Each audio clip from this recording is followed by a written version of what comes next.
Terima kasih. Juga. Oke, aku hari ini sama speaker-speaker yang luar biasa lagi. Hari ini adalah kita akan membahas tentang teaching VP in beginner. Nah, jadi aku di sini nggak sendiri dan aku juga nggak bisa lama-lama. Nanti aku cuma menemani di awal aja. Nanti ada Mas Fadli, Kak Monica, sama ada satu lagi Kak Puspa. Nah, tiga speaker ini akan menjelaskan bagaimana kita mengajar VP di beginner. Nah, sebelumnya, kenapa diciptakan training ini? Kenapa ada materi kayak gini sih? Emangnya dulu VP itu kayak gimana? Nah, jadi for your information guys, VP dulu itu kita bagi dari tutor departemen, saya juga, kita bagi dari anak usia 7 sampai 9 tahun dan 10 sampai 12 tahun. Kita try and error lah. Ketika kita try and error, anak-anak kita yang masuk VP digolongkan berdasarkan usia, ternyata apa yang terjadi? Ternyata belum tentu anak yang usianya itu lebih kecil atau young age, belum tentu dia lebih nggak paham dari usianya yang gede.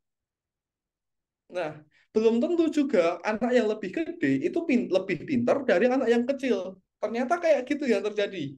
Akhirnya 3 bulan kita try and error. Nah, benar nggak? Apakah? Nah, aku nanya nih, case-case di kalian, apakah umur itu menentukan kemampuan anak itu dalam pemrograman VB? Coba, ya atau tidak? Tidak, saya ada anak 6 tahun, saya bimbing sampai Roblox. Masih bisa, masih paham. Nah, Ada. nggak menentukan kan? Akhirnya apa? Ya udah, ternyata kita dari tutor departemen untuk menggolongkan VP bukan berdasarkan usia lagi. Kita menggolongkan VP berdasarkan kuesioner yang akan disampaikan atau disampaikan oleh TCM, ditanyakan oleh trial class manager pada saat trial class, pada saat dia mau membeli package untuk menentukan bahwa dia ada di kategori beginner atau advance, bukan berdasarkan umurnya lagi. Nah, for your information, aku akan show pertanyaannya kayak gimana. Kita akan explore, habis itu nanti materinya akan disampaikan speaker-speaker yang luar biasa ini. Oke, aku akan share screen. Ini adalah pertanyaannya. Linknya sudah aku kirim di chat. Mungkin yang baru join bisa kalau nggak bisa lihat, boleh dikirim lagi ya. Kalau punya nggak bisa lihat. Nih, pertanyaannya seperti ini. Ini pertanyaan-pertanyaan di VP. Nah, nomor 1 sampai 10. Apakah anak Anda sudah biasa menggunakan laptop? Seberapa sering menggunakan teknologi untuk belajar? Apa respon ketika dapat kesalahan? Apakah bisa mengikuti instruksi layar tanpa bantuan? Apakah bisa fokus dalam waktu yang lama? Apakah pernah belajar komputer sebelumnya? Apakah pernah mengikuti kelas online sebelumnya? Apakah bisa menggunakan mouse dan trackpad dengan lancar? Apakah terganggu dengan notifikasi pop-up atau perintah-perintah secara muncul di layar? Apakah bisa bekerja tanpa pengawasan langsung? Itu adalah poin-poin yang ditanyakan.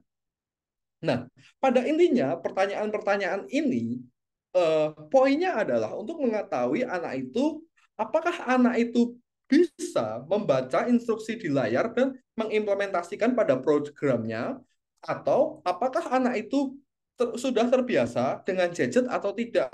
Nah, 10 pertanyaan itu mengacu pada 2 poin tersebut untuk menentukan bahwa itu di beginners atau advance.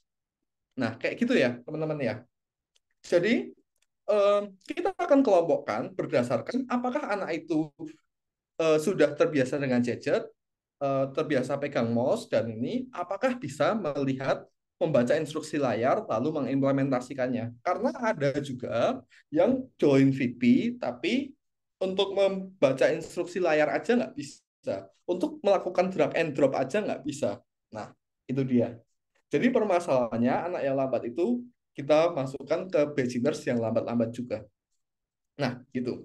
Terus, tujuan dari meeting hari ini adalah untuk menghandle anak-anak yang beginners-beginners ini. Kalau yang advance gak ada masalah sejauh ini. kita sudah jalan seminggu untuk advance, nggak ada masalah. Anak-anaknya lancar. Oke, siapa yang pernah handle advance di sini? Semua semua nggak ada keluhan. Tapi untuk handle yang beginners itu adalah tutor-tutor yang pemberani, adalah tutor-tutor yang sangar menurut aku, tutor-tutor yang super sabar. Nah, itulah itu. Maka dari itu, nah kita akan bagi tips and trick buat menghandle anak-anak beginners. Kita akan sebutkan permasalahannya yang terjadi apa buat anak-anak yang nggak tahu soal gadget ini. Kedua adalah buat anak-anak yang belum bisa baca di dalam coding atau apapun. Oke, gitu aja sih. Kalau aku, kalau aku sendiri, aku adalah cenderung lebih menyampaikan pre-course activity. Misalnya kayak gini, aku 2 menit lagi ya. Oke. Jadi misalnya anak-anak itu belum terbiasa dengan gadget. Untuk pelajaran pertama, aku nggak akan masuk langsung ke VP, nggak akan masuk langsung ke Marsbot. Nah, untuk pelajaran pertama, aku kasih ini teman-teman. Aku nggak buat presentasi, sorry ya. Oke, aku langsung kasih ORG course A. Ini aku klik, ini tanpa login ya. Kalau diminta login nanti gini, ini akan diminta login di sini nanti. Nah, ini nanti langsung klik sembarang aja biar nggak usah sign in. Nah, aku langsung buka ini. Terus apa itu? Learn drag and drop. Karena kalau pelajaran pertama, drag and drop aja nggak bisa. Baca perintah di layar aja nggak bisa. eh, itu akan susah melanjutkan di kemudian hari. Ke depannya bakal susah. Aku kasih ini dulu 15 menit, cekokin ini dulu 10 menit. Nah ini ya, kalau diminta login nggak usah, klik skip aja. Nah bisa kan tanpa login kan. Nah ini, oke, dia belajar ngeklik dulu aja. Nah, dia belajar ngeklik. Terus habis itu dia belajar, oke, klik drag and drop. Nah, gini. Habis itu dia belajar nyusun puzzle kayak gini. Nah, kayak gitu dulu. Orang kadang aja puzzle-nya di sini dia ngebloknya di sini. Nah, ini aja masih manual. Puzzle-nya di sini, dia ngebloknya di sini. Nah, gini. Kan nggak masuk. Nah, untuk course activity seperti ini bisa diterapkan di visual programming di kelas yang beginner. Itu saranku yang pertama sih. Nah, untuk materi-materi selanjutnya, untuk case-case-nya lalu, nanti bisa dibahas sama speaker-speaker kita. Oke, gitu aja teman-teman. Thank you banget yang buat hadir. Thank you banget teman-teman speaker. Silahkan dilanjutkan ke materi utama. Oke, terima kasih Mas Galang. Kayaknya aku dulu berarti gini ya. Sebenarnya kalau dari aku nggak banyak yang bisa aku share sih, karena semua itu kayak aku yakin teman-teman udah paham semua tentang apa yang harus dilakukan. Mungkin aku lebih ke penekanan aja. Jadi sebentar aku share my screen dulu. Set, set, set. Apakah layarku sudah muncul? Udah ya? Udah, Mas. Oke. Udah. Jadi mungkin kita akan menjelaskan atau menekankan kembali kayak apa sih Scratch itu. Jadi kita lebih memperkenalkan visual programming untuk pemula atau beginner. Nah, kalau di algoritmik punya definisi beginner adalah yang tadi, yang belum pernah belajar komputer dan lain sebagainya, kayak sama. Jadi beginner menurut kita adalah, menurut aku, itu adalah sebutan untuk orang-orang yang jarang atau bahkan belum pernah megang komputer. Itu titik pertama. Dan biasanya mereka-mereka ini adalah didaftarkan ke algoritmik dengan satu tujuan, yaitu fokusnya belajar komputer, gitu. Di mana itu tidak salah. Sekali lagi itu tidak salah ya. Jangan dikira-kira, ya kalau belajar komputer mah jangan di sini. Itu mah di tempat les komputer aja. Jangan di algoritmik. Jangan ada kepikiran ke sana, gitu. Karena kalau kepikirannya udah ke sana nanti malah apa ya? Vibes-nya jadi negatif. Nah, terus kalau menurutku ini ada 3 kategori dari murid beginner. Nah, yang pertama ini yang easy. Si anak ini tahu kalau mereka ini belum tahu. Si anak ini tahu kalau mereka ini belum paham. Dia tahu kalau dia ini pemula. Tetapi dan juga mereka berani nanya nih kalau bingung. Ini anak nih, Kak, aku belum paham Kak di sini Kak. Kak, aku belum paham di sini, boleh dijelaskan ulang? Nah, itu kita lebih enak karena kita tahu, apalagi kalau kondisinya grup ya, di mana kita ngelihat 10 layar. Kalau misalkan pakai platform mungkin lebih mudah. 10 layar bisa kelihatan semua dalam satu layar. Tapi kalau pakai Zoom, itu kita harus view option, pilih anaknya yang mana.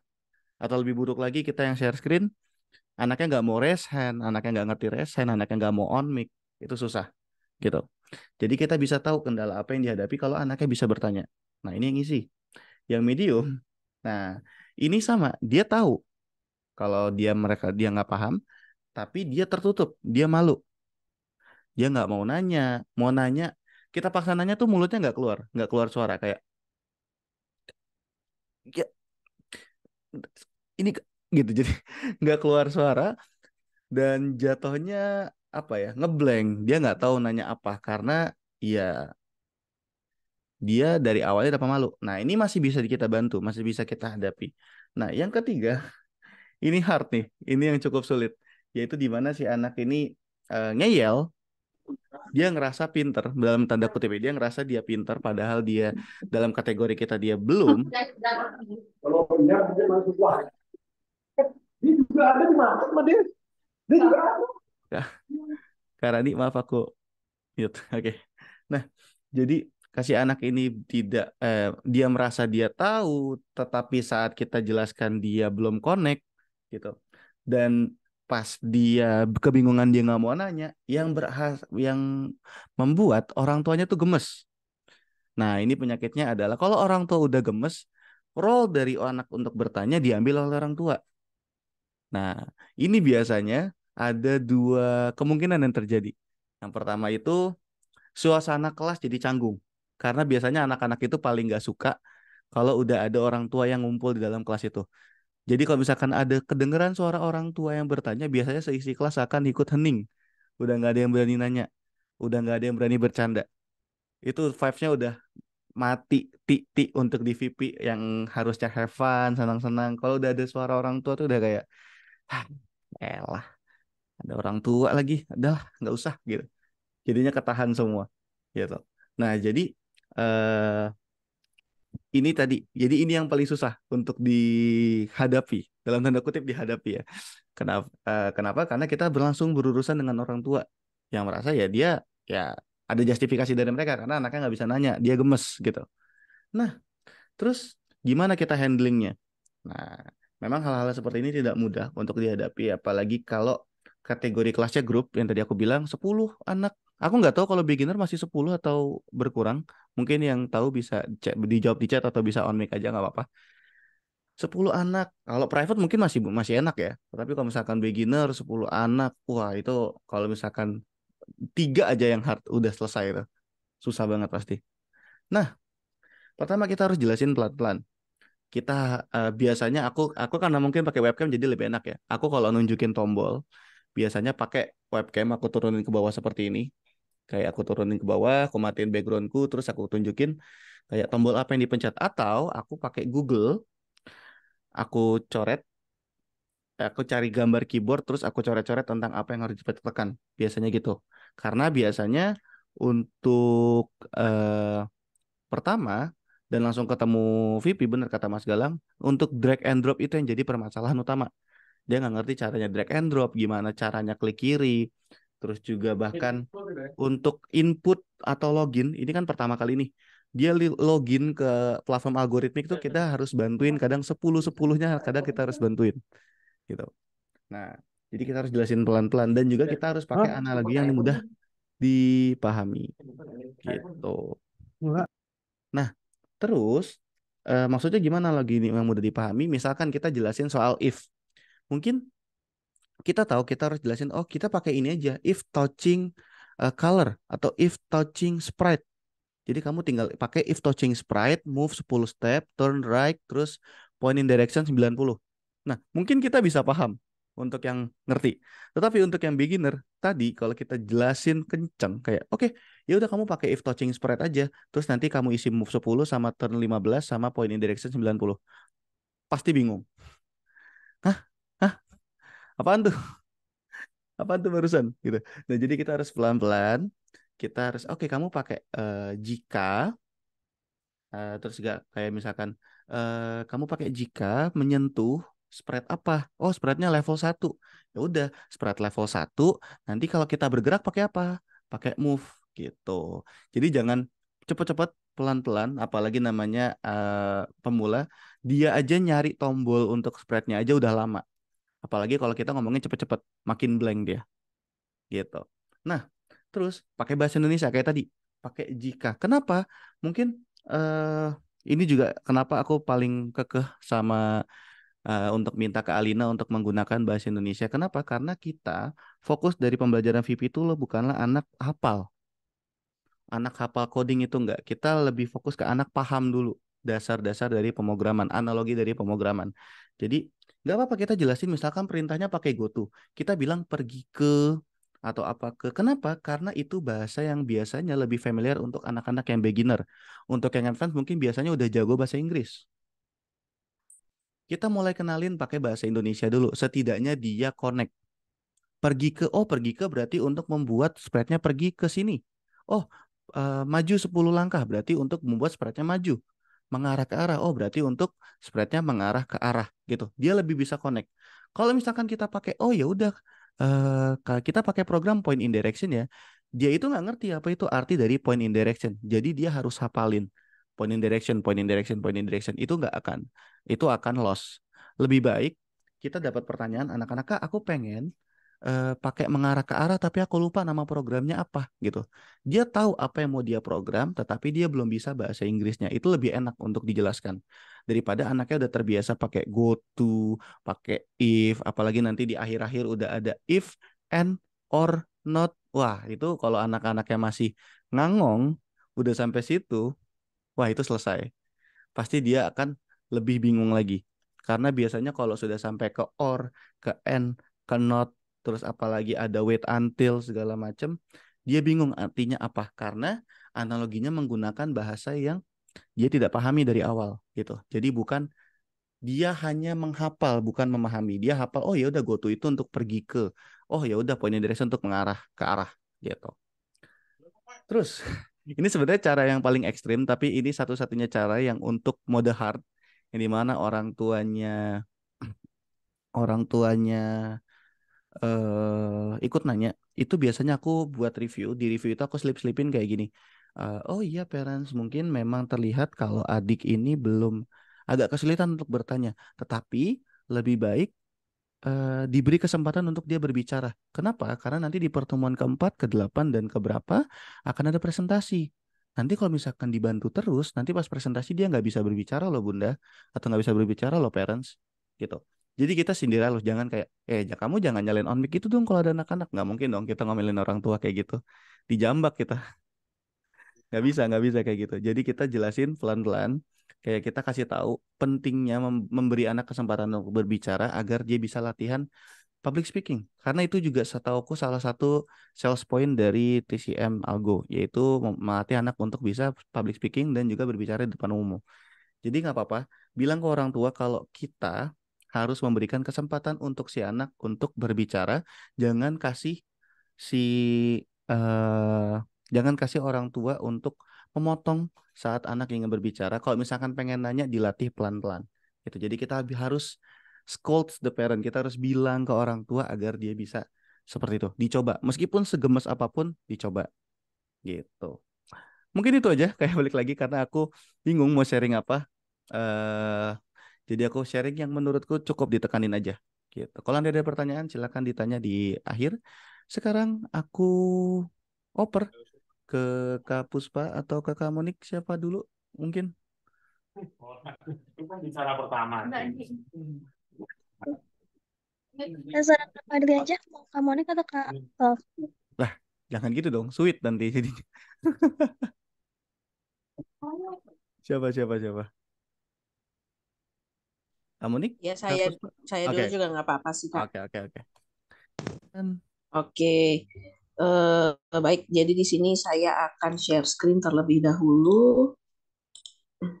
Hmm, Nah, teman-teman, mungkin saya juga di sini cuman berbagi tips aja ya. Karena jujur kalau yang kelas beginner yang sekarang berjalan itu saya juga belum ada ya pegangnya. Tapi ada pegang yang kelas yang dari umur. Nah, yang 7 sampai 9. Nah, di sini kalau yang dari kelas yang saya pimpin gitu ya. Nah, kendala-kendala yang saya rasakan yang seperti ini biasanya. Hmm,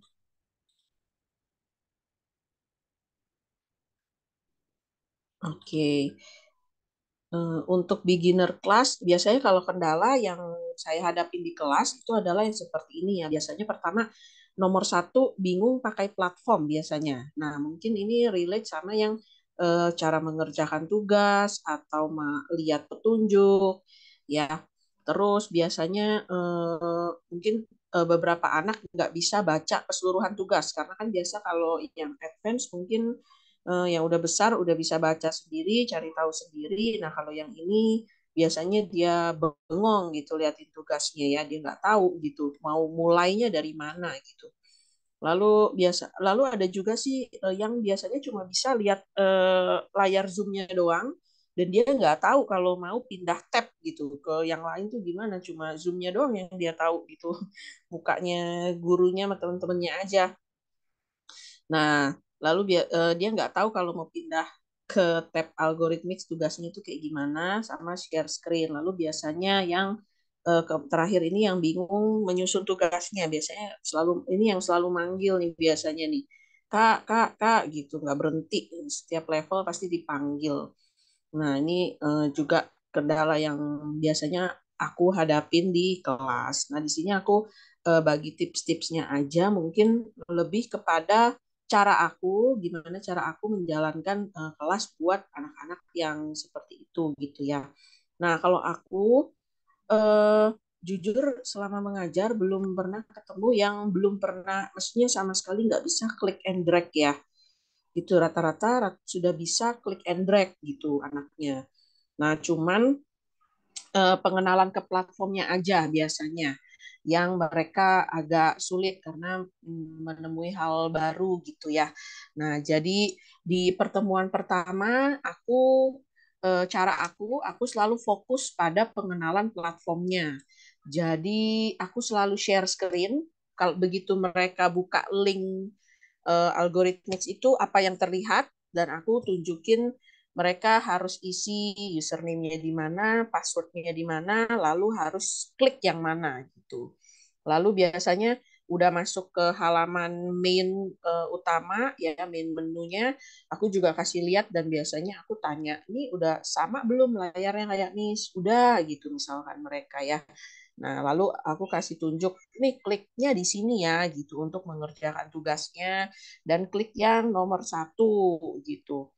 Ya, nah, yang angka nomor satu, yang paling besar angkanya, gitu biasanya. Jadi memang yang anak umur 7 sampai 9 ini biasanya aku lebih fokus kepada ya warna, kepada bentuk, ya gitu. Oh, yang bulat ya, gitu. Yang bulat ungu ya, yang angka satunya, gitu. Lalu aku juga kalau pas lagi mengerjakan tugas di Scratch-nya, ya jadi di kelas pertama juga saya share screen dan nunjukin tuh paling paling maksudnya aku paling point out yang garis ungunya itu karena biasa mereka buka habis itu kayak bengong nggak tahu mau diapain ini tugasnya jadi mereka cuman bisa ngeliatin doang karena nggak tahu ada garis ungu itu gitu loh untuk lihat project apa yang harus dia bikin sebenarnya gitu jadi aku selalu kasih tahu ini ya garis ungunya ini bisa dibuka tutup gitu kalian coba kalian punya bisa nggak dibuka tutup gitu. Nah aku juga terus di pertemuan pertama kalau aku sih juga kan ini memang udah peraturan juga bahwa di pertemuan pertama orang tua diundang hadir. Nah ini aku menurut aku ini juga sangat membantu ya karena di pertemuan pertama kalau ada orang tua biasanya lebih bisa bantuin kita buat ngarahin gitu. Dan anaknya pelan-pelan belajar juga gimana cara share screen-nya karena parents-nya pasti akan kasih tahu gitu di situ. Makanya biasa eh, penting untuk biasa untuk undang orang tua di pertemuan pertama. Lalu kalau pas ngerjain tugas, jadi kalau aku selalu membiasakan anak-anak itu untuk jalanin, untuk buka yang tugas project yang udah jadinya di garis ungu itu dan jalanin bendera hijaunya. Dan aku akan suruh mereka lihat gitu ya sambil interaksi sama anak-anaknya. Apa nih yang pertama kali terjadi di projectnya gitu. Oh, yang pertama kali terjadi dia muncul, Kak, misalkan. Kayak gitu. Oke, kalau muncul, teman-teman ingat nggak bloknya ada di warna apa? Misalkan kayak gitu. Ya, jadi aku benar-benar ngajarin mereka untuk tahu step-stepnya dulu gitu. Ya, nah terus biasanya ini aku dari awal kelas juga aku udah membiasakan seperti itu gitu. Jadi memang yang paling susah selalu pertemuan pertama ya gitu, yang paling ribet banget gitu. Nah, gitu. Lalu untuk kedua, nah ini mungkin relate sama yang cara ngenalin blok-bloknya ya. Kalau aku selalu biasanya dari warnanya sih gitu. Karena itu yang paling mudah dikenali anak-anak. Oh, yang mana nih kalau mau mulai program gitu, yang event masih inget nggak warnanya apa? Warnanya kuning. Oke, coba diklik yang kuning. Nah, kayak gitu. Jadi kasih instruksinya lebih lewat warna dan juga gambar ya, mungkin kayak ambil ambil background, oh gambarnya yang foto ya, ambil karakter, gambarnya yang kepala kucing gitu-gitu sih. Itu yang aku terapin karena mereka pasti lebih bisa mengenal warna dan gambar ya, karena daripada tulisan gitu. Nah, seperti itu. Nah, lalu aku juga biasain mereka buat buka petunjuknya. Jadi walaupun mereka nggak bisa baca, biasanya aku tetap minta mereka buka satu persatu tuh panahnya yang di tugasnya yang di garis ungu. Dan aku biasanya minta mereka ngambil dulu blok-blok yang ada gambarnya deh, paling enggak. Yang ada petunjuknya, ada gambarnya. Nah, itu aku biasanya minta mereka untuk ngambil dulu gitu, untuk ambil dulu taruh di layar. Nah, nanti jadi aku tinggal bantuin yang kurang-kurangnya aja gitu. Ya, terus biasa buat yang belum lancar membaca. Nah, ini eh, kayak tadi juga ya. Jadi biasanya sambil aku di level 1 aku selalu tunjukin cara buatnya dan sambil interaksi juga ke anak-anaknya, dan aku selalu tanya jawab ke anak-anaknya. Oh, kalau setelah menekan bendera hijau dia ngapain? Bicara pakai apa? Pakai yang ada hello misalkan. Terus setelah itu apa? Oh, setelah itu misalkan muncul. Kalau muncul di mana? Di ungu. Nah, kayak gitu. Jadi step by stepnya kita di kelas bedah sama-sama gitu. Nah, terus kalau aku biasanya kalau di kelas ya karena anak-anak ini nggak bisa lama-lama berdiam mendengarkan, jadi aku fokus kepada ya minta mereka untuk mengingat fungsi bloknya ya paling enggak gitu. Menurutku itu udah untuk kelas umur 7 sampai 9, umur 7 itu biasanya udah bagus banget kalau dia bisa ingat bloknya yang mana dan fungsinya apa. Lalu biasanya eh, aku juga udah tandain nih level-level mana yang biasanya petunjuknya itu kayak bikin bingung dan nggak sesuai sama susunan programnya. Ya kayak ada yang pinguin, nah itu kayak petunjuknya agak bikin bingung. Nah biasanya itu kalau aku udah tahu itu bikin bingung, biasanya aku langsung take over. Jadi biasanya langsung kalau udah di level 3 gantian sama aku share share screen-nya gitu. Jadi aku langsung dikte jawabannya. Lalu buat anak-anak kelas beginner biasanya aku nggak terlalu banyak tugasnya, nggak terlalu harus sampai bintang. Biasanya paling 3 level aja dan dia udah bisa bikin cukup mandiri, itu udah bagus banget ya. Nah, ini juga penting, biasanya aku selalu level-level sisanya yang kayak bintang, yang di kelas nggak cukup waktunya, biasanya aku bikin bareng-bareng sama mereka, lalu aku minta mereka foto sih biasanya. Ini ada yang mau foto nggak gitu.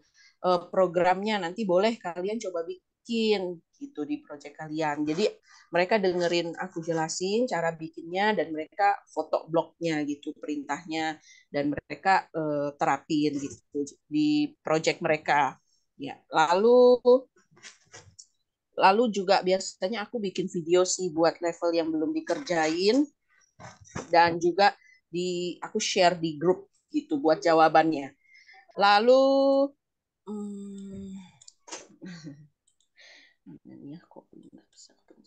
oh oke. Nah ya jadi gitu sih teman-teman buat cara aku biasanya memimpin kelas di kelas yang beginner sih teman-teman. Ya semoga bisa membantu. Terima kasih. Oke, makasih Kak Monik. Ya, tadi betul. Aduh, itu kalau urusan ganti tab aku benar-benar ingat dan kebayang, kebayang aku ada satu murid yang nggak bisa pindah tab itu aku butuh waktu 3 pertemuan, yaitu 3 minggu, cuman ngajarin dia untuk pindah tab, geser ke bawah. Jadi ya aku relate dengan materinya. Makasih Kak Monik dan sekarang kita pindah ke Kak Puspa, silakan. Iya. eh, Oke, thank you Kak Moni, Kak Fadli. Wah, gila. Apa namanya? Presentasinya keren-keren banget ya dari Kak Fadli sama Kak Moni gitu. Kalau dari aku pribadi sih sebenarnya aku bingung ya. Jujur aku tuh juga memang jarang banget megang beginner class. Jadi aku lebih ke kayak how to handle project lesson aja gitu. Aku harap sebenarnya dari tips and trick ini lebih bisa ngebantu kalian gimana sih caranya nge-handle project lesson gitu setiap kali project lesson. Ada kesusahan nggak kalau misalnya pada saat project lesson di kelas VP atau di kelas yang lain gitu pada saat project lesson? Ada kesusahan? Anaknya males, mentang-mentang project Anaknya lesson pertama, oke, satu sprite, satu backdrop, udah Kak, selesai. Bodoh ah. buset. Kira-kira ada yang lain nggak? Pada ini nggak? Pada kesusahan nggak untuk nge-handle project lesson? Nggak cuma di beginner Apa? class sih. Ada kesusahan Pas nggak lagi. nih? Mau tidur ah? Iya, ya wes. Oke, nah jadi di sini aku akan coba ngasih tips and tricks untuk ngehandle project lesson ya. Aku harap ini bisa ngebantu kalian.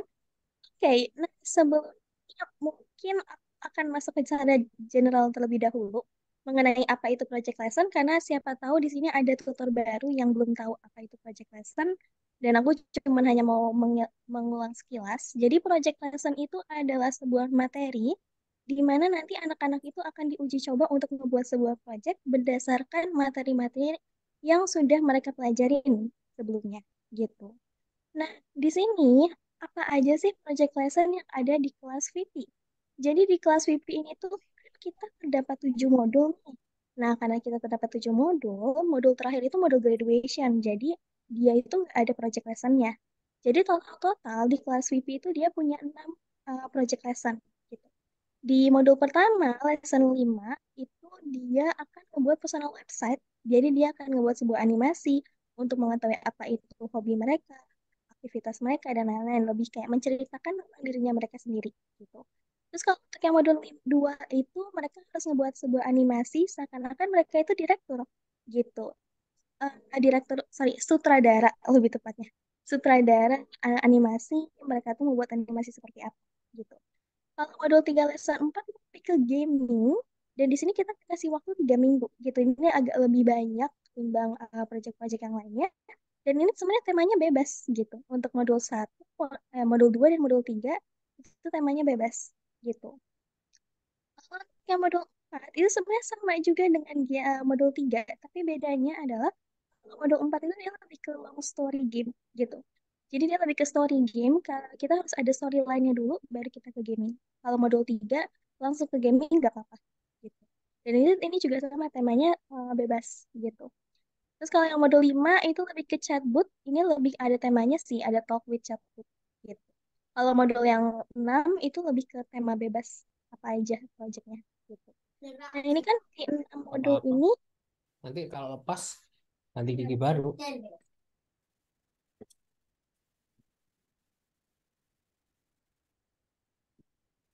oke, nah ini aku lanjut ya. Oke, nah jadi ini apa namanya? Kalau misalnya kita lihat dari sini tuh ada 6 project yang memang harus dilaluin oleh masing-masing anak. Apalagi di kelas beginner ini pasti bakal jadi challenging banget. Nah, sebenarnya apa aja sih challenging yang akan kita laluin gitu, baik itu di private class maupun di group class. Ini yang udah aku rangkum yang selama aku alamin. Mungkin kalau misalnya tutor-tutor yang lama yang udah pada project lesson mungkin bisa mau ada tambahan challenging-nya apa aja bisa disebutkan. Cuman kalau misalnya di aku untuk yang private class itu anaknya masih terlalu pemalu. Kayak dia tuh bingung gitu kayak, duh ngomong apa ya gitu. Atau misalnya dia masih nggak tahu harus ngapain gitu. Apalagi yang beginner class kan. Jadi yang anak-anak masih kecil masih pada unyu-unyu. Udah pada diem-diem gitu. Terus habis gitu kadang-kadang anak-anak itu masih bingung. Aduh idenya apa gitu.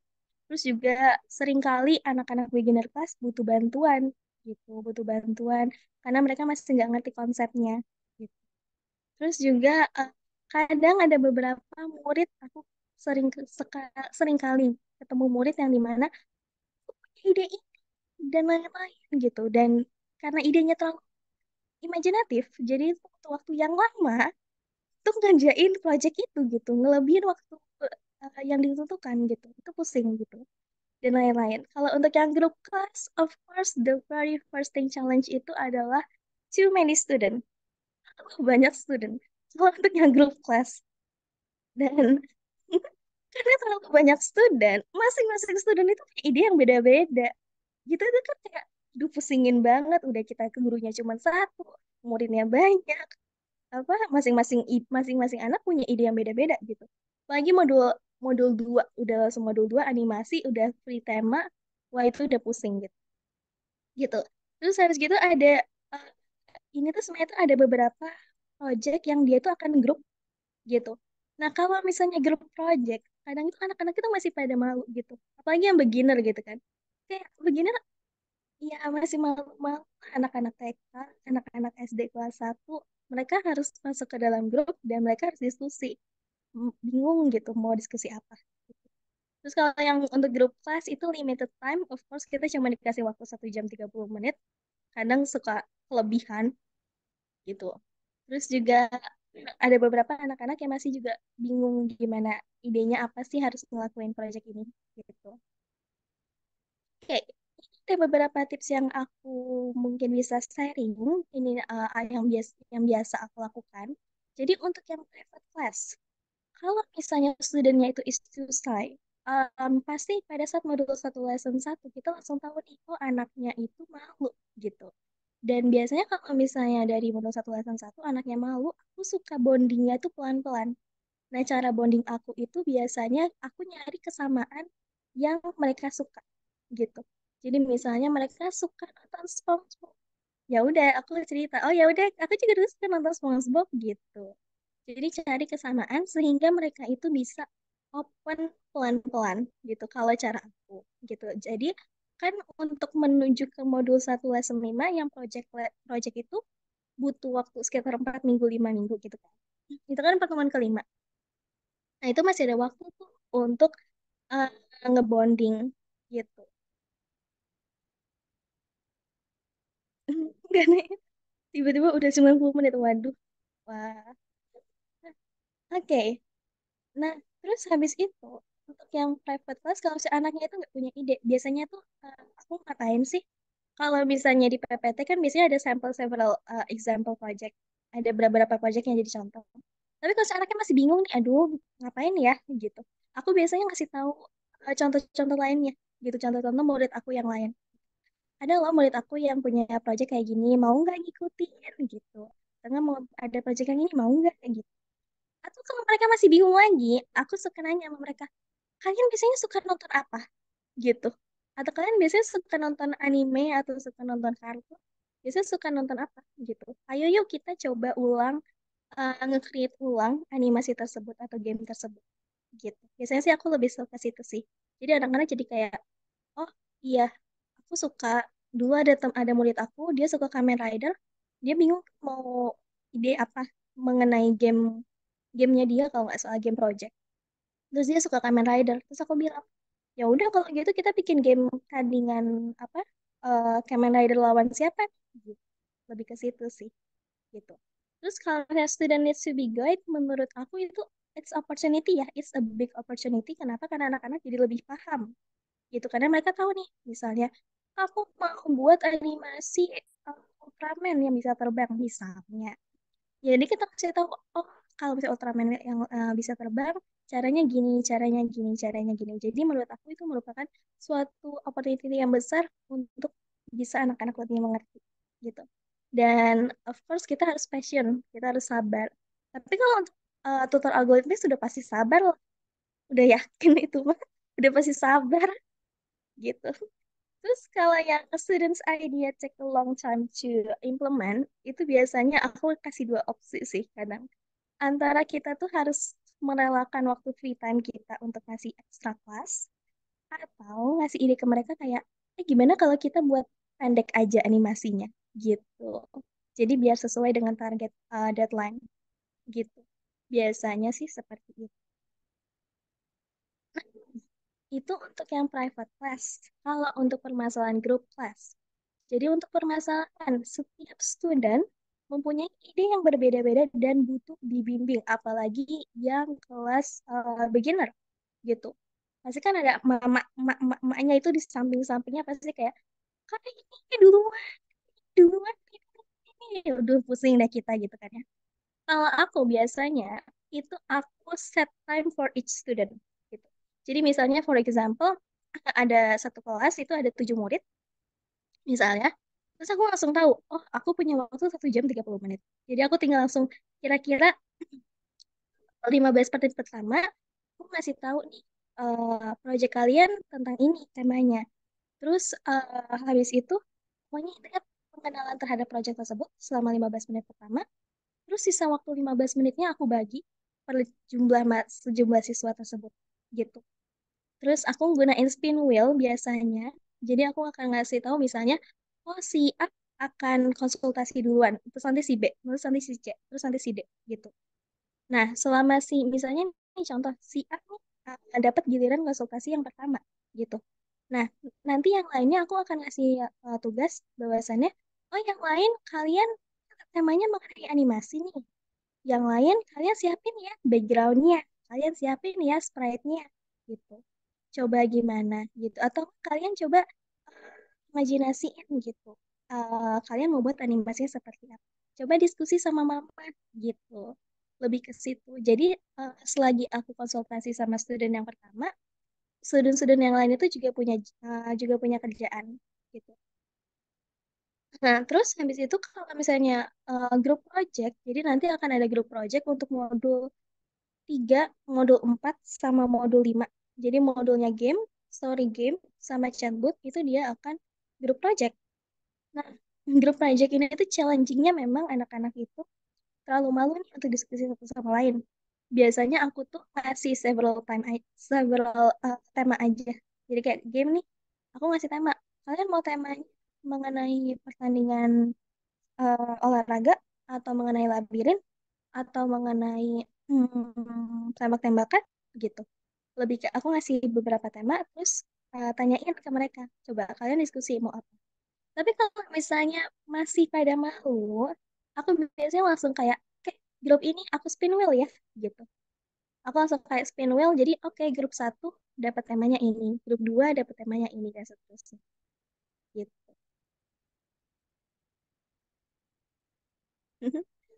Nah, terus habis itu, kalau misalnya student doesn't have any idea, sebenarnya sama aja sih, kayak yang di private class.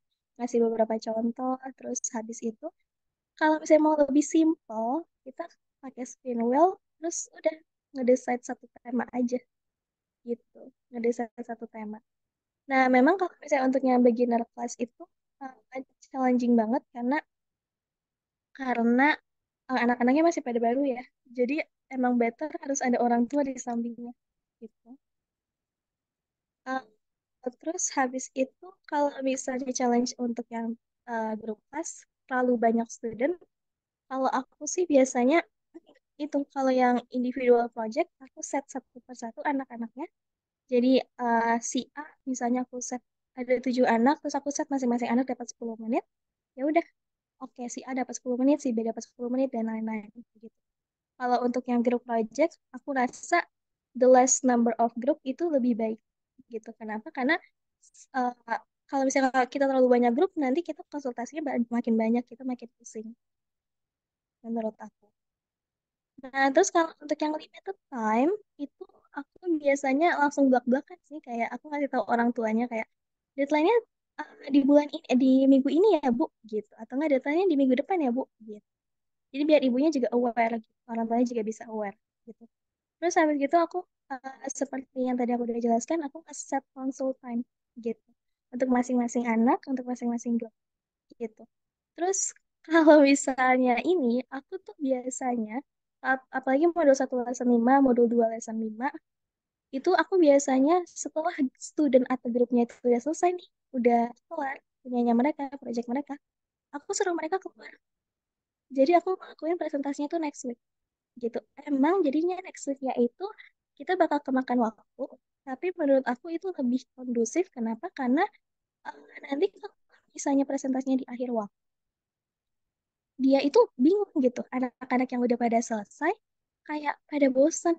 Mungkin ada yang ketiduran, ada yang main game, ada yang ditinggalin aja gitu. Jadi ya lebih baik, ya udah kamu udah kelar kan, boleh leave ya.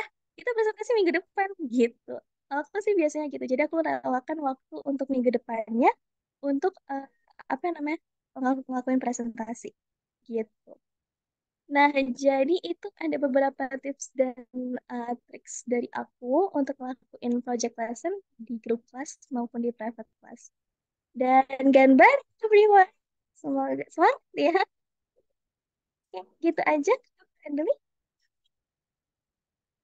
Oke, aku kembalikan ke Kak Kevin, silakan. Oke, terima kasih banyak Kak Fadli. Mohon maaf nih juga teman-teman baru bisa open cam karena tadi masih di perjalanan. Oke, terima kasih ya Kak Tia. Tadi tipsnya keren-keren banget buat teman-teman juga sangat eh, inovatif nih buat teman-teman. Jadi udah kebayang nih gimana sih tips-tipsnya untuk mengajar dari kelas private dan juga grup ya Kak Tia ya. Oke, Iya. terima kasih. Mantap. Nah, mungkin karena dari Katia juga sebagai pembicara terakhir udah selesai berbagi tips and trick nih. Mungkin sudah saatnya untuk kita masuk ke sesi tanya jawab. Nah, jadi buat teman-teman yang dari tadi udah melihat dan menyimak nih tips-tips yang keren-keren banget dari Kak Fadli, dari Kak Monika, dan juga Kak Tia, boleh nih sekarang disampaikan pertanyaan-pertanyaannya. Boleh via chat ataupun via open mic juga nggak apa-apa. Silahkan teman-teman. Apakah ada pertanyaan?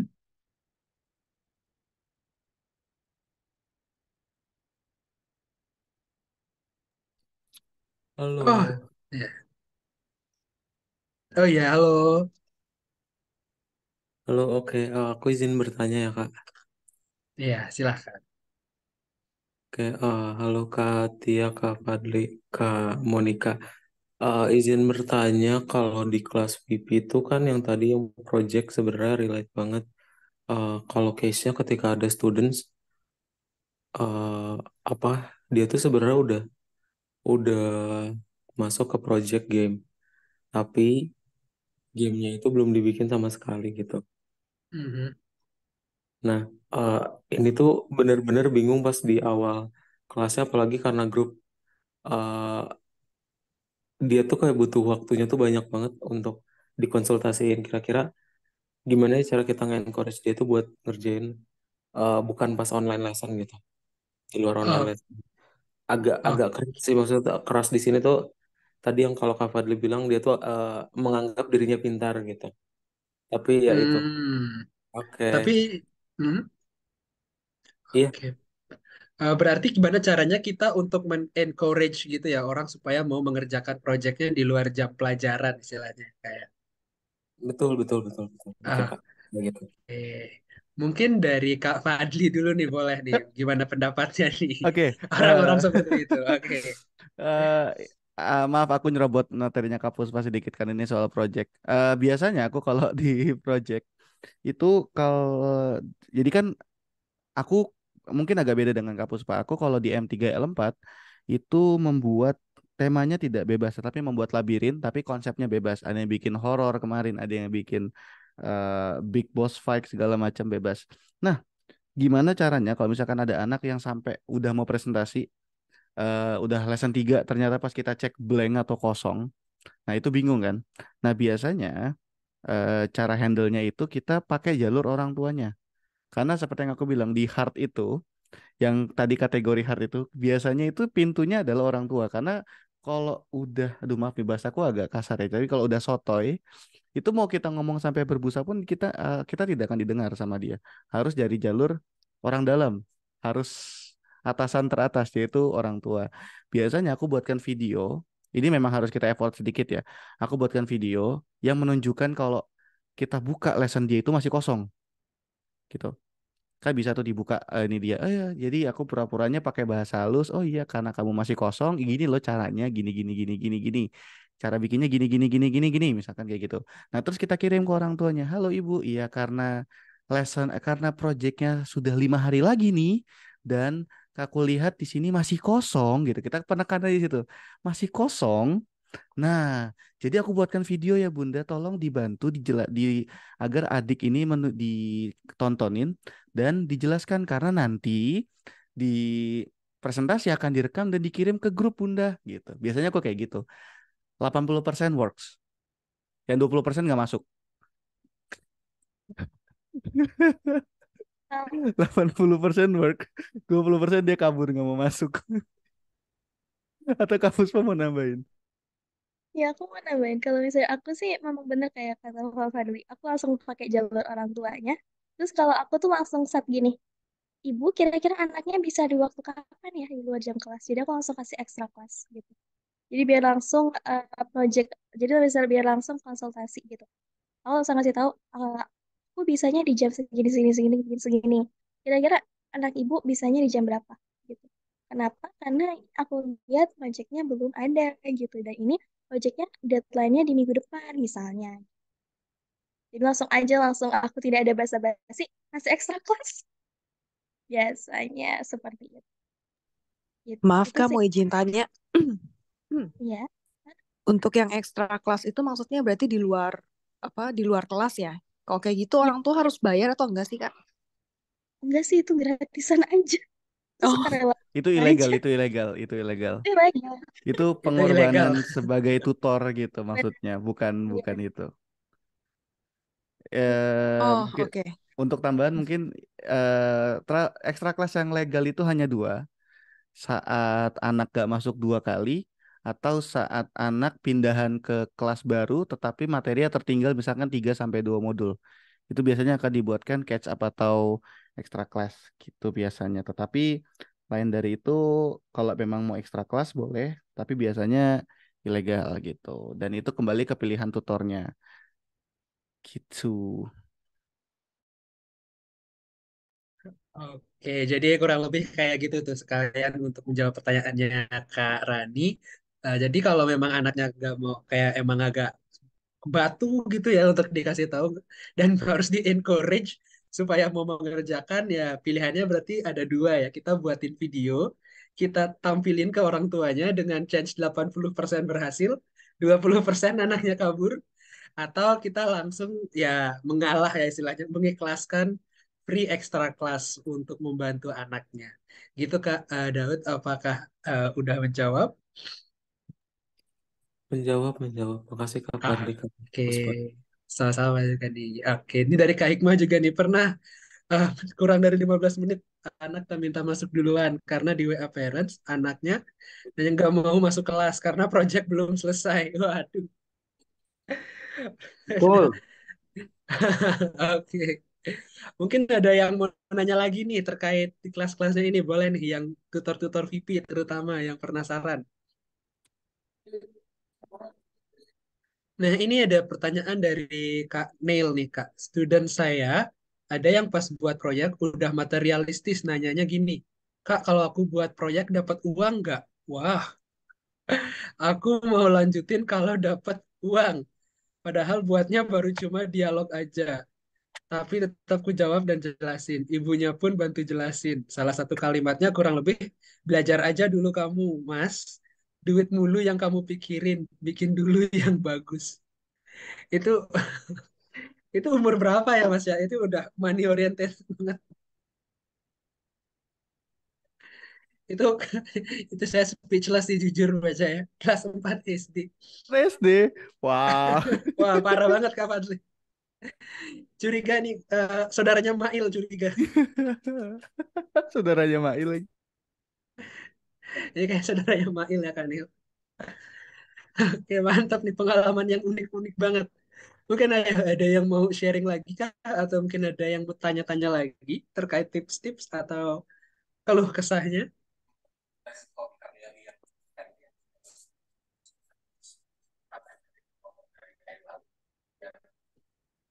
Ya, mungkin ada ya. Udah dari kecil, iya. Ya, mungkin tutor-tutor yang lain mungkin ada yang mau bertanya lagi. Oh ya, silakan Kak Raihat. Iya, halo Mas. Bisa dengar suara saya dengan jelas? Oh iya, sudah. Oke, ya sorry saya mau nanya mengenai sama yang tadi ngomongin di awal ya, sama Kak siapa tadi, sorry, lupa aku namanya. Kak Fadli, Kak Kak Monika, Fadli ya, iya Kak Kak Fadli. Fadli. Iya, tadi kan sempat diomongin tentang modul yang bahasa Indonesia sama bahasa Inggris ya. Sebenarnya saya juga lumayan setuju dengan apa yang dibilang Mas Fadli. Itu bisa nggak sih? Karena kan Scratch itu sebenarnya kalau Scratch.edu-nya itu kan bisa kita ubah dengan bahasa Indonesia. Sedangkan di modul sedangkan di modul algoritmik itu nggak bisa kita rubah dengan bahasa Indonesia. Itu solusinya ada nggak ya untuk dirubah ke bahasa Indonesia balok-baloknya tersebut? Hmm, untuk ngubah baloknya itu kalau di algoritmik, setahu saya belum bisa ya, Mas Fadli ya, belum bisa ya kalau yang kecuali kita memang pakai yang di website dari sananya. Yes, aku udah minta ke eh, tim algoritmik dan katanya belum bisa. Mungkin solusinya adalah sebenarnya ini untuk project aja yang benar-benar project ya. Kalau memang butuh pengen pakai bahasa Indonesia, itu bisa aja bikin di scratch.me.edu terus disetting ke bahasa Indonesia. Lalu kalau misalkan udah mau presentasi, di save, di download, terus diupload ke tugasnya kayak gitu. Tapi aku saranin ini hanya untuk eh yang bagian project gitu. Kenapa? Karena kalau misalkan yang biasanya kan itu memang sudah terkonteks kan, nggak bisa kita bikin semua copy semua ke scratch.me.edu, terus di paste lagi, di load lagi itu pasti akan makan waktu. Jadi kalau misalkan Ya, untuk text time banget kayak gitu Mas. ya, jadi solusiku kalau memang untuk project pengen bahasa Indonesia ya gitu caranya. Jadi dari scratch.me.edu gitu. Modul 4 pengennya buat project kelompok. Gimana? Aku kaget tau tiba-tiba di mention. Gimana tadi? Disebut project kelompok kalau case begini Kak. Oke, modul 4 pengennya project kelompok. Habis dibagi pasangannya di lesson 1, lesson 2 dan 3 ada anak baru terus tiap minggu hasil merger. Oke. Nah, ini biasanya ini juga aku lupa saya kasih tahu yaitu kita harus riset dulu anak ini sukanya apa. Biasanya gini. Aku biasanya kelompokkan anak-anak itu dari dua,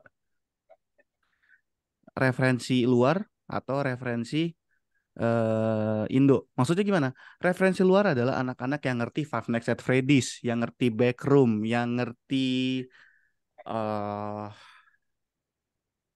meme-meme luar, Rickroll. Ada anak 4 tahun ngerti Rickroll. Nah, tetapi kalau yang Indo biasanya yang model-model eh tren-tren Indo yang kayak aku nggak ngikutin lagi. Pokoknya yang Apa tuh? ngerti-ngerti referensi-referensi itu yang benar-benar anak Indo aja gitu-gitu. Nah, biasanya kalau kayak misalkan hasil merger gitu, aku ngabunginnya dari sana. Setidaknya ada satu hal yang mereka bisa connect gitu. Meskipun memang agak sulit, tetapi biasanya itu works gitu. Jadi karena gini, kalau anaknya referensinya udah luar, ketemu sama orang yang referensinya bukan luar, itu nggak connect. Apalagi pas bikin grup project. Mereka biasanya kalau grup project itu adalah bikin sesuai dengan apa yang mereka suka gitu. Jadi cari kelompokannya sendiri aja gitu. Dan kita juga harus riset apa sih ini Five Nights at Freddy's itu apa. Tiba-tiba anak bikin Purple Guy itu apa gitu. Freddy itu siapa gitu. Kita harus cari-cari tahu juga agar bisa kelompokinnya lebih enak Benar. gitu. Kalau dari aku ya. Mungkin Kak Puspa atau Kak Monik mungkin bisa bantu.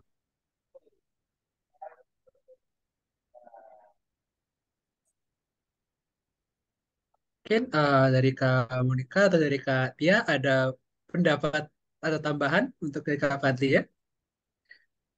Kurang lebih sama tipsnya? Kak Puspa juga sama juga tipsnya? Ya Kak, Oke, mungkin kurang lebih kayak gitu ya. Nah ini tapi ada dari Kak Zipi nih, kayaknya ada nanya juga nih. Kak, aku ada murid pintar. Kalau kita tanya teorinya terus dia masih bisa jawab-jawab lah gitu. Terus kalau masuk yang robot-robot dia bisa lancar. Mungkin maksudnya kayak bot Scratch bot itu ya. Nah, pas masuk ke Scratch mulai ke distract sama gambar-gambarnya. Alhasil dia ngerjain gambarnya aja. Mungkin gambar sprite-nya gitu. Nggak ada programnya. Terus katanya tutornya udah minta tolong ke ortunya, tapi alhasil cuma dibantu 1 minggu doang. Sisanya dilepas gitu.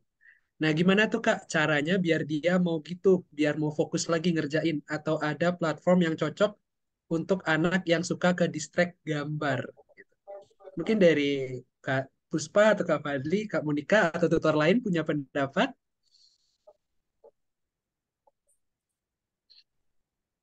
Ini sementara masih ada di Kak Ayu, ini udah kasih tahu di awal kalau ini tuh mesti ikutin perintah tugasnya.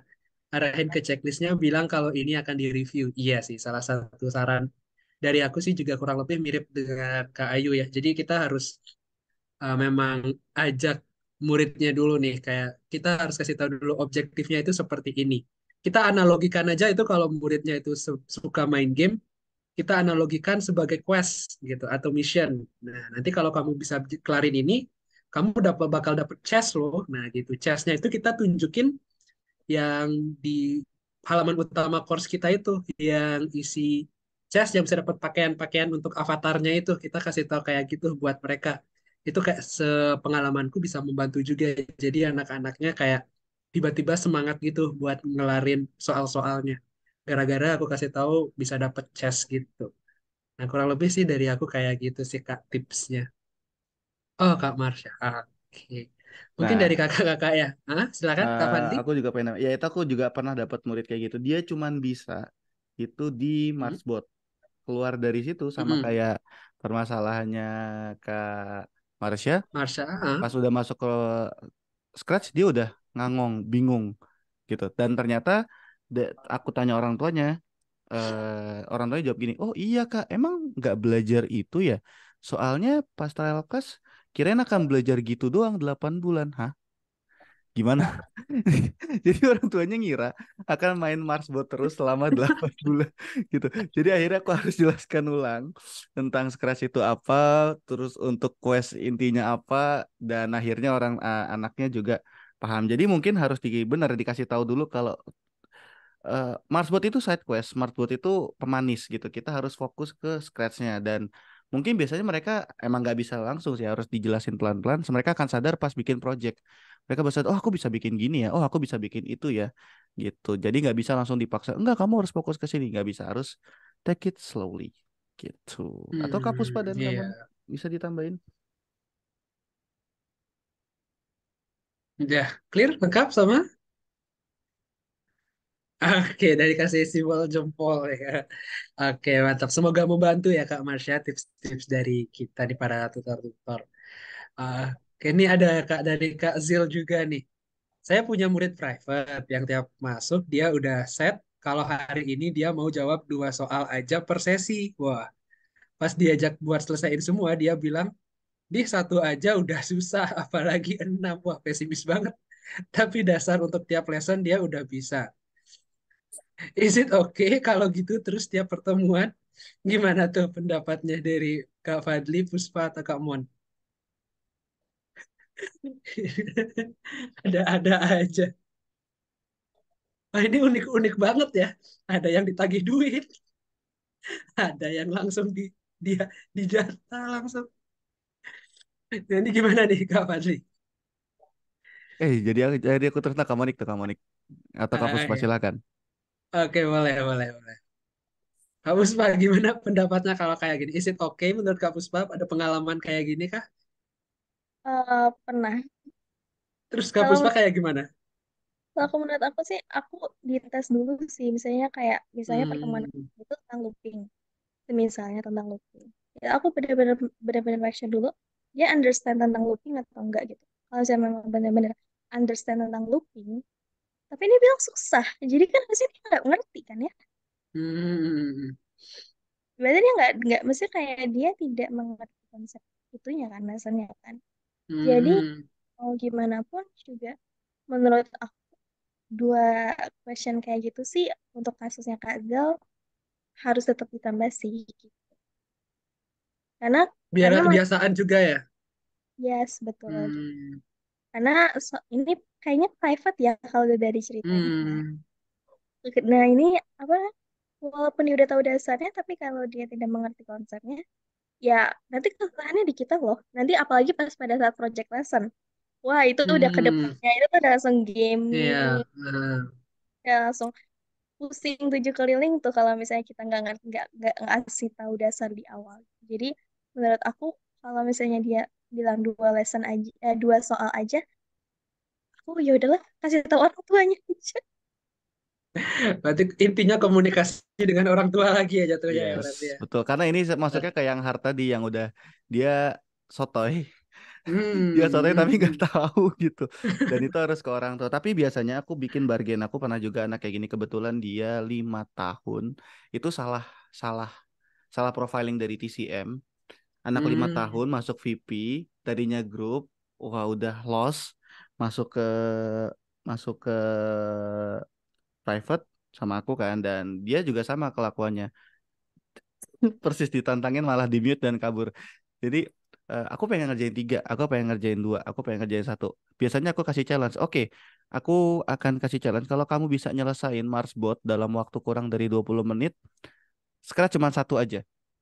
Kalau misalkan lebih dari 20 menit kita harus sampai selesai. Gimana deal apa enggak gitu. Dan nanti juga harus dijelaskan ke orang tuanya kenapa kenapa lesanya akan jauh lebih cepat. Karena kita kayak gini, Bun, gini gini gini gini gini gini gitu. Jadi kita harus kasih tahu orang tuanya juga.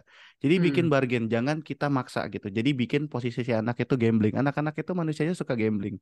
Anak itu suka suka suka memenangkan sesuatu gitu. Jadi kita harus kasih Ah. challenge yang kira-kira nggak mungkin diselesaikan oleh si anak, yang kita tahu itu susah banget, nggak mungkin dalam 20 menit kelar, tapi kita bikin anak itu yang sombong itu egonya naik gitu loh. Baik. Wah, ini gue bisa nih. Oke. Gak mungkin Kita gue nggak bisa pancing-pancing 20 ya. menit gitu. Tapi dengan syarat jangan dibantu gitu. Hmm. Kalau dibantu 3 kali ya udah gagal ininya gitu. Nah, kita kayak gitu caranya sih gitu. Oke, mantap. Jadi dipanas-panasin, dikompor-komporin dulu nih egonya berarti. Kita kasih challenge yang almost impossible. Dan kalau memang dia bisa, ya berarti emang bisa gitu. Kalau nggak bisa ya kita harus ya sesuai janji kan kesepakatan harus ngerjain semuanya. Tantangin ego, bener banget. Cuma kalau kembali lagi ya, seperti yang dikatakan Kak Fadji di awal, 80% berhasil, 20% commute. Gitu. 20% nge-mute dia bakal yang kayak gini ya. Ya, tapi worth to try lah ya teman-teman, kurang lebih kayak gitu. Tapi jangan lupa juga kalau kayak gitu komunikasikan dengan orang tuanya biar takutnya nggak ada miskom terus jadinya malah ke komplain kayak gitu ya teman-teman. Kurang lebih kayak gitu. Semoga membantu Kak Zil dengan pengalaman muridnya. Jadi all in or nothing benar. Oke, mungkin dari tutorial lain mungkin karena waktu juga udah cukup jauh lewat ya teman-teman. Aku bakal akhirin dulu pertemuan hari ini atau training hari ini. Nanti kalau teman-teman ada pertanyaan lagi, mungkin bisa di chat, ditaruh di grup biar bisa dibantu jawab-jawab juga oleh para tutor yang lain. Oke, sekali lagi terima kasih banyak untuk semua tutor yang sudah hadir. Terima kasih juga buat para speaker, Kak Puspa, Kak Fadli, dan Kak Monika udah meluangkan waktunya.